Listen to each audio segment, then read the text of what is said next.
Protest होगा, बराबर होगा, एहतजाज होगा, क्यों नहीं होगा। सड़कों पर होगा। देखिए काउंटर होता है और कानून व्यवस्था की बात करने वाली सरकार में 4 लोग जो वो माफ किए जाते। ये तो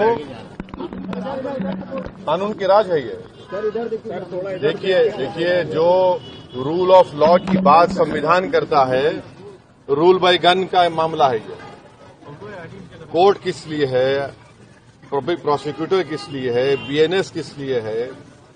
अगर ये सब अगर आप सिर्फ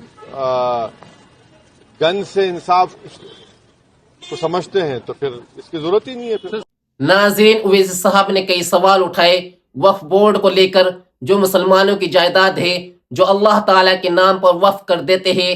सरकार इसको हड़पना चाहती है, अपनी मनमानी करना चाहती है।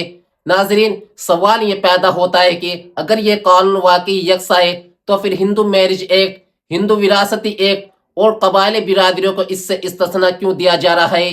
क्या वाकई ये मुसलमान का निशान बनाने की एक कोशिश है? नाज़रीन, आपका इस बारे में क्या ख्याल है?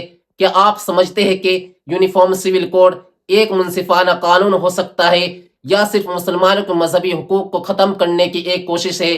वक्फ बोर्ड के मुतालिक और यूसीसी के मुतालिक आपकी क्या राय है?